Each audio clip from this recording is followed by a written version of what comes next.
الرحيم لا يؤمن أحدكم حتى أكون أحب إليه من والده وولده والناس أجمعين. معزز صاحب اکرام، اللہ والوں کے ذریعے سے اور علماء حق کے توسط سے ہمیں اس بات کی جانکاری ملی ہے، معلومات یہ حاصل ہوئے ہیں کہ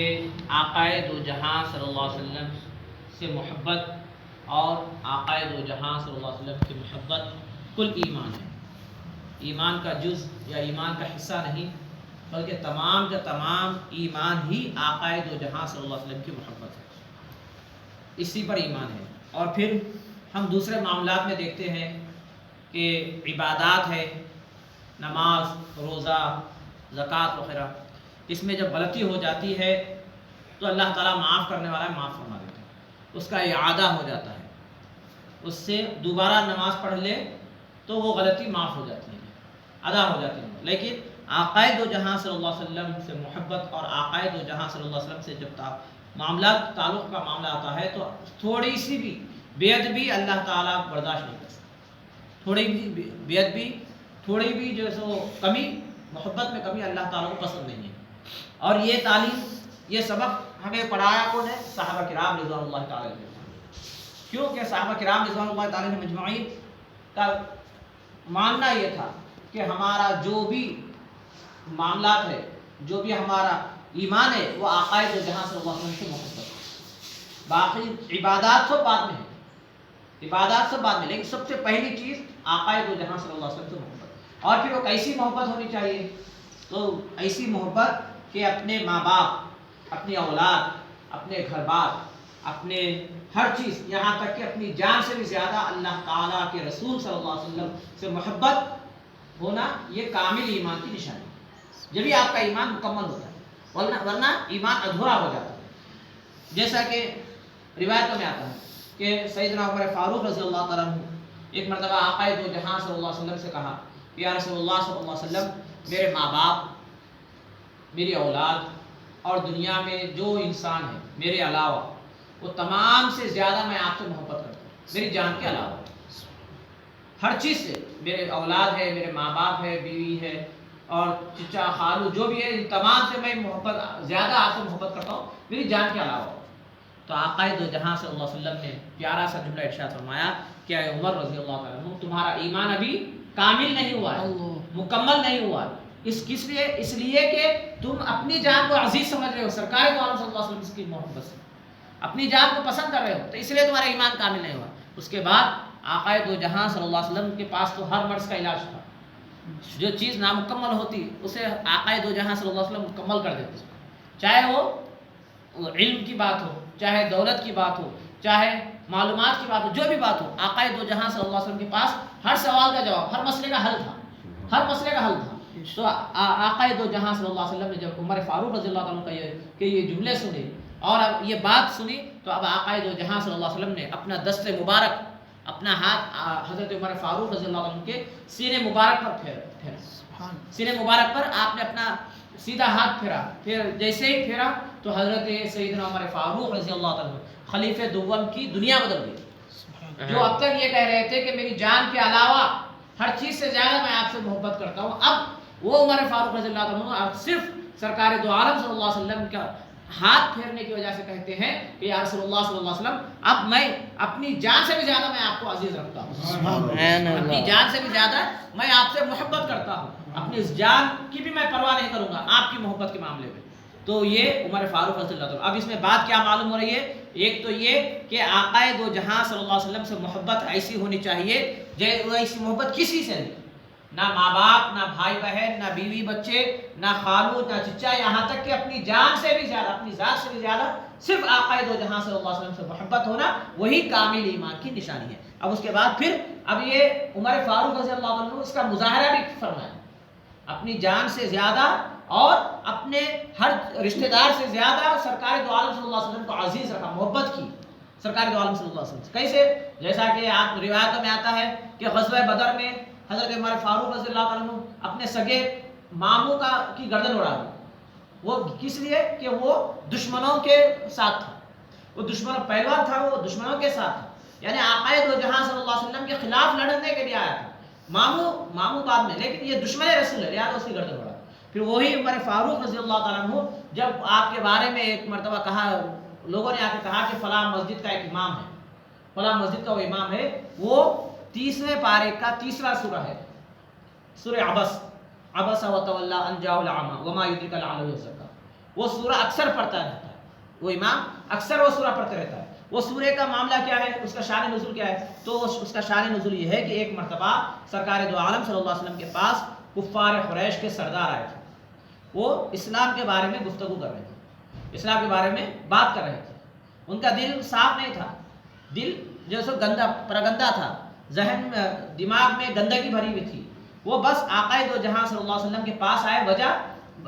اسلام کے بارے میں گفتگو کر رہے تھے. تبھی جیسو ایک نابینا صحابی ہے، وہ نابینا صحابی سرکار دو عالم صلی اللہ علیہ وسلم کے پاس آئے. سرکار دو عالم صلی اللہ علیہ وسلم کے پاس وہ نابینا صحابی آ کر سرکار دو عالم صلی اللہ علیہ وسلم سے کچھ پوچھ رہے تھے. تو سرکار دو عالم صلی اللہ علیہ وسلم وہ نابینا صحابی کی طرف توجہ نہیں فرمائے. بس یہ امید سرکار کو کیا تھی کہ یہ کفار قریش اگر ایمان لا لے تو ان کے پیچھے جتنے لوگ ہیں وہ تمام ایمان لا لیں. جس کا سردار ایمان لاتا ہے، جو سردار جس بات کو مان لیتا ہے تمام قوم مان لیتی ہے، اس سردار کے جو ماننے والے تمام لوگ مان لیتے ہیں. تو سرکار دو عالم صلی اللہ علیہ وسلم ان کو توجہ دلا رہے تھے، ان کے کو اسلام کے بارے میں بتا رہے تھے. جو وہ صحابی رسول تھے، وہ صحابی رسول نابینا تھے، ان کو معلوم نہیں تھا کہ سرکار کیا معاملہ کر رہے ہیں، کس سے بات کر رہے ہیں. تو سرکار دو عالم صلی اللہ علیہ وسلم تھوڑی سی بیزار کی محسوس کی. وہ صحابی رسول کو ناگواہ، وہ صحابی رسول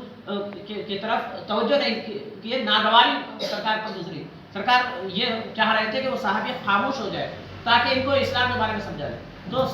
وہ صحابی رسول جو نابینا تھے وہ تھوڑی دیر بیٹھے، سرکار سے پوچھنے کی کوشش کی. جب سرکار دو عالم صلی اللہ علیہ وسلم کے پاس سے کوئی جواب نہ آیا تو وہ صحابی رسول چلے گئے. تو اب اللہ تعالیٰ نے بڑے لاڑ بڑے پیار سے اس سورے میں سرکار دو عالم صلی اللہ علیہ وسلم کی طرف جانب متوجہ ہو کر کہا کہ اے حبیب، آپ اس بات کو سمجھ لیجئے کہ وہ جو صحابی رسول آئے تھے وہ ہم اپنے تھے، وہ ایمان لا چکے ہیں، وہ اپنے تھے. وہ جو پوچھ رہے تھے وہ جیسے ان کو جواب دے دینا چاہیے بڑے لاڑ و پیار سے.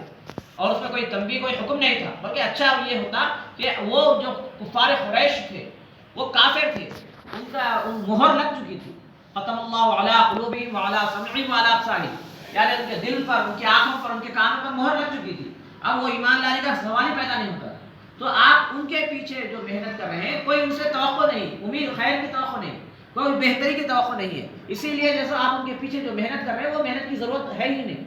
کیونکہ یہ ایمان کا دینا اللہ کے ہاتھ میں ہے، ایمان کی توفیق دینا اللہ کے ہاتھ میں ہے. تو جیسے اللہ تعالیٰ یہ فرماتا ہے اے حبیب، آپ ان کی جانب جتنی محنت مشقت کر رہے ہیں ان کو چھوڑ کر جو اپنے ہیں، جو صحابہ رسول ہے، ان کی طرف آپ توجہ دے دیتے تو بہتر ہوتا. ایسا بڑے پیار سے. لیکن جن کے ذہنوں میں گندگی رہتی ہے، جن کے ذہنوں میں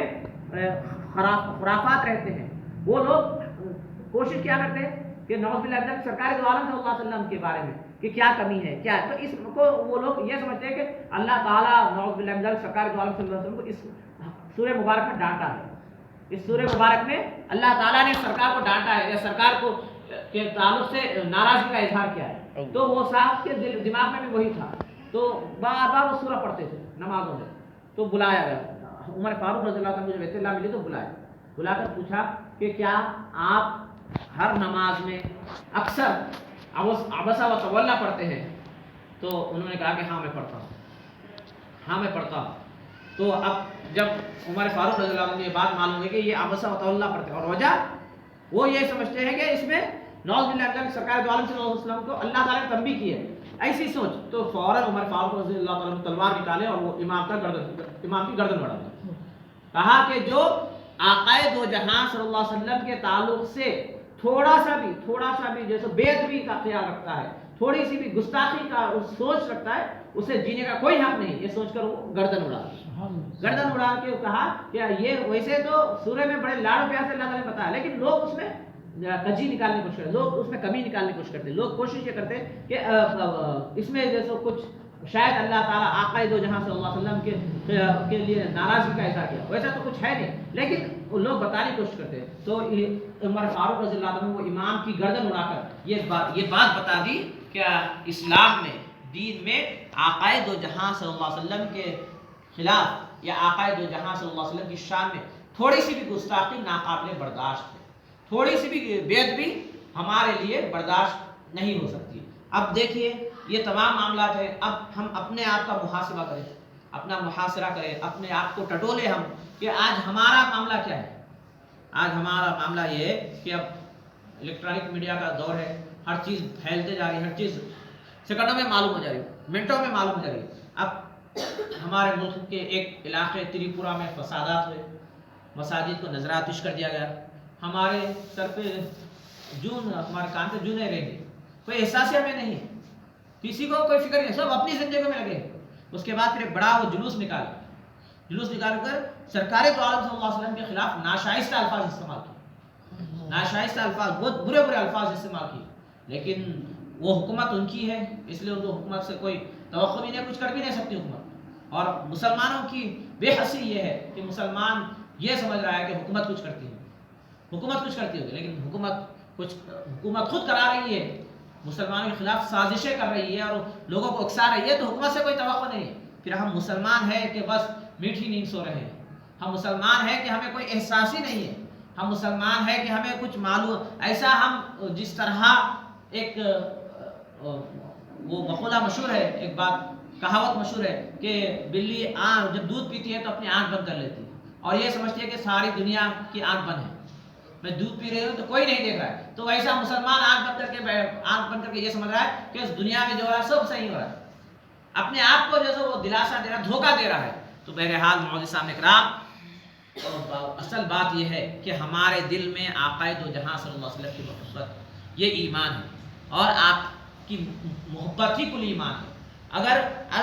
پھر ہم نے کرنا کیا چاہیے تو معززان اکرام، اس بات کو کیا کرنا چاہیے یہ کوئی بتا نہیں سکتا، کہ بس یہ ہمارا ضمیر ہمیں اس کا جواب دے گا کہ ہمیں کیا کرنا چاہیے، کہ آخر ہمارے جو دشمن ہے، مخالف جو ہے، آخر وہ ان کو اتنی ہمت کیسے ہو گئی، آخر وہ اتنا وہ کیوں ہو گئے؟ تو بس دین سے دوری ہماری ہے، اور ہم آقا دو جہاں صلی اللہ علیہ وسلم سے محبت کا دعویٰ تو کرتے ہیں، لیکن اس دعوے میں کھڑے نہیں اترتے، لیکن ہم اس کا مظاہرہ نہیں کرتے، ہم اس کے لیے کچھ کر نہیں سکتے، اس لیے دشمن حاوی ہو جا رہا ہے۔ اب جو مساجد پر حملے، مساجد کو نظر آتش، قرآن مجید کی بے حرمتی، اور پھر مسلمانوں کو کے خلاف سازشیں، مسلمانوں کے خلاف گالیاں دینا، مسلمانوں کے خلاف غیر شائستہ الفاظ، یہ بھی ہو گئے۔ اب دیکھو وہ لوگ آقا دو جہاں صلی اللہ علیہ وسلم کے نام مبارک کو اچھال رہے ہیں، اور پھر بھی مسلمان ہے کہ اپنی جگہ خاموش ہے، پھر بھی مسلمان ہے کہ بڑے بڑے عہدوں پہ ہے، لیکن خدا اللہ ان کو نیک توفیق دے، ان کو ہدایت دے اللہ تعالیٰ، کہ وہ جو جس مقام پر ہے وہ اپنے جتنے اللہ نے طاقت دی ہے وہ اپنی طاقت کا مظاہرہ کرتے ہوئے کچھ کرنا چاہیے، ورنہ ہوگا کیا؟ یہی ہوگا کہ ہم میٹھی نیند سو رہے ہیں، اور اللہ سے دعا کرے کہ اللہ ہمیں عذاب سے بچا دے، اللہ کا عذاب نہ نازل ہو جائے۔ بس کوشش یہ کرے کہ ہم اپنے آپ کو جیسا ایسا پیش کرے اپنے آپ کو، ہم ایسا مظاہرہ کریں کہ ہم آقا دو جہاں صلی اللہ علیہ وسلم کی سنتوں پر عمل کرتے ہوئے اپنے آپ کو ایسا پیش کریں کہ لوگ کہے کہ غلام ایسا ہے تو آقا کیسا ہوگا۔ غلام کو دیکھ کر لوگ آقا سے محبت کرنا لگے، غلام کو دیکھ کر ہم غلام ہیں آقا دو جہاں سے۔ جب سنتوں پر آقا دو جہاں صلی اللہ علیہ وسلم کی اسوہ حسنہ پر عمل کرے تو جب لوگ دیکھیں گے تو ارے یہ کون ہے؟ آقا دو جہاں صلی اللہ علیہ وسلم کا غلام ہے، تو غلام کے اندر اتنی اچھائیاں ہیں تو پھر آقا کے اندر کیسے اچھائی ہوں گے؟ یہ ایسا لوگوں کے اندر محبت پیدا کرے، ایسا محبت پیدا۔ ضروری نہیں ہے کہ جا کر لڑے، ضروری نہیں ہے کہ جیسے ان کا جواب وہ گندی زبان استعمال کرے، گندی زبان سے ان کا جواب دے، بلکہ اپنے آپ کو ایسا پیش کرے کہ ہمارے آس پاس والے دیکھ کر کہے ہاں محمد صلی اللہ علیہ وسلم کو ماننے والے، آقا دو جہاں صلی اللہ علیہ وسلم سے نسبت رکھنے والے اتنے اچھے، اتنے پیارے ہوتے ہیں کہ ہم ان کو دیکھ کر ان سے محبت کرتے ہیں، تو پھر ان کے آقا کا کیا حال ہوگا؟ ایسا اگر مظاہرہ کرے تو انشاءاللہ امید ہے کہ یہ جو دشمن رسول کوشش جو کر رہے ہیں آقا دو جہاں صلی اللہ علیہ وسلم کے خلاف سازشیں کر رہے ہیں، وہ کر کیا سکتے ہیں؟ آقا دو جہاں صلی اللہ علیہ وسلم کی شان تو بلند کرنے والا اللہ تعالیٰ ہے، وہ کچھ کر نہیں سکتے، لیکن وہ جو نام کو استعمال کر رہے ہیں اس کی وجہ سے ہم ہمارے دلوں کو تکلیف ہو رہی ہے۔ اسی لیے ہم کوشش یہ کریں کہ اپنے آپ کو اچھے تعلق سے، اچھے مظاہرے سے پیش کریں، تاکہ دنیا کو معلوم ہو جائے کہ ایک مسلمان ایسا ہوتا ہے، اور مسلمان کے جو باری ہے، جو داعی اسلام ہے، آقا دو جہاں صلی اللہ علیہ وسلم ہے، ان کا کیا مقام اور ان کا کیا مرتبہ، اور ان کا کیا ان کے جو اخلاق ہوں گے کہ بس اس سے محبت ہو جائے، تو یہی ہمارے لیے کامیابی اور نجات کا ذریعہ ہو گیا۔ والحمد لله رب العالمين. سبحان ربك رب العزة عما يصفون وسلام على المرسلين والحمد لله رب العالمين.